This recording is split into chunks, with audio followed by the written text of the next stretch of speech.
State your name for the record. Please spell your last name.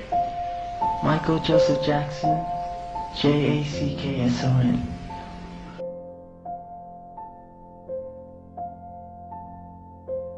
Well, obviously it's going to take time to properly assess the magnitude of his contribution, the depth of his genius, and the global impact that he's had, though I suspect that we can immediately take note of what that means. They say journalism is the first, if you will, draft of history.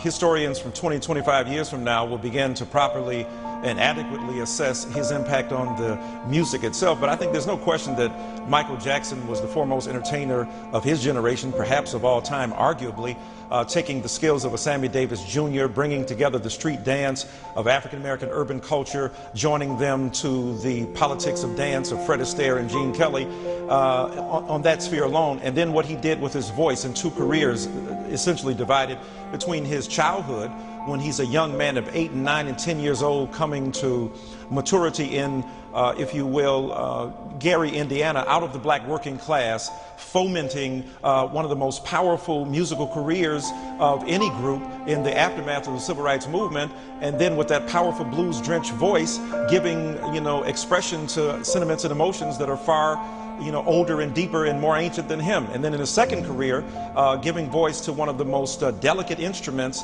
that expressed a range of emotions, that had a high end in its tenor and falsetto, and surprisingly deep vibrato. So I think that Michael Jackson, just as an entertainer, as a figure who embodies the contradictions of black identity and the possibilities of R&B music in the 70s and 80s, will continue to be one of the most recognized and formidable human beings that we've ever produced in our tradition.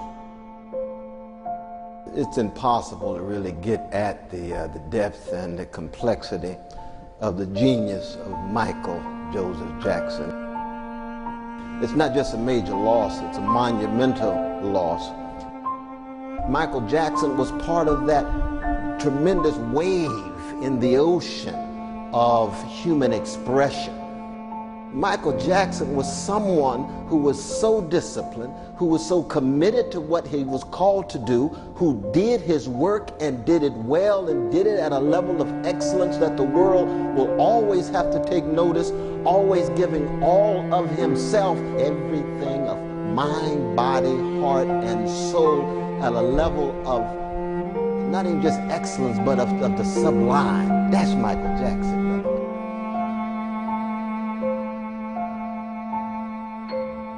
Michael Jackson's humanity is so deep, the implications and inferences of his art so monumentally and magnificently global that nothing American television could do to besmirch his character could ever, if you will, deny the legitimate genius that he represents, and America has responded, as indeed has the globe. Any great artist, it could be Beethoven wrestling with his nephew who was pushed to suicidal attempts.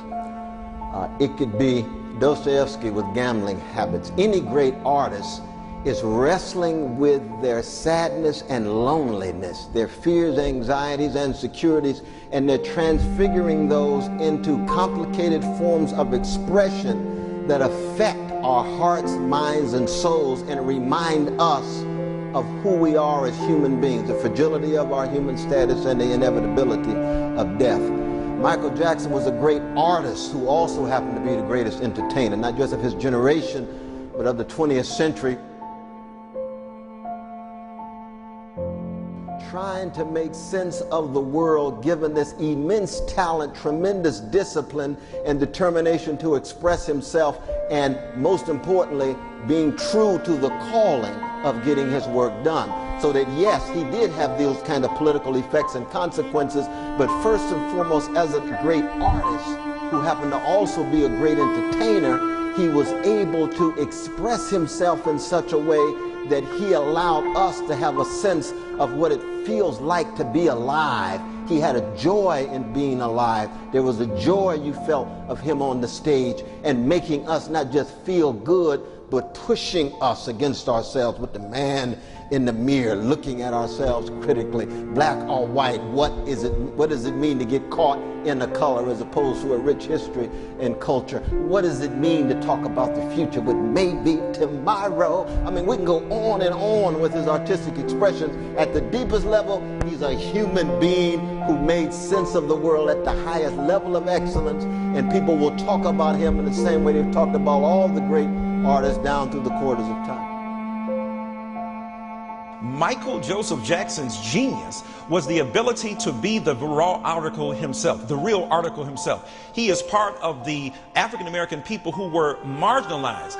Michael Jackson had to come further and go deeper into the pit of possibility of American democracy and of cultural expression.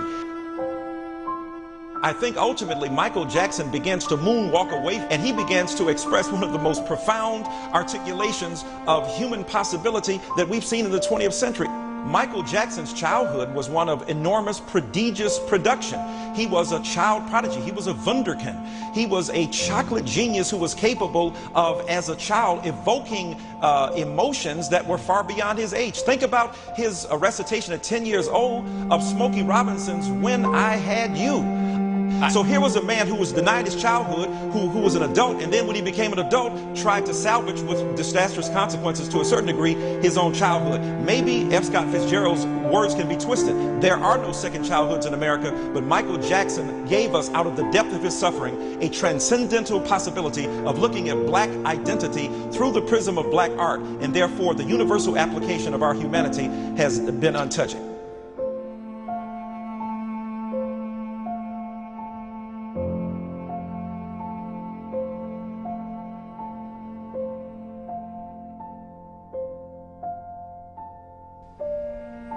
No, it's very real. I think those who choose to find joy in serving others, those who choose to find their voice, to pursue their vocation, and to act on their vision, oftentimes have to sacrifice much, my brother. It's almost like a crucifixion in terms of the cross you have to bear.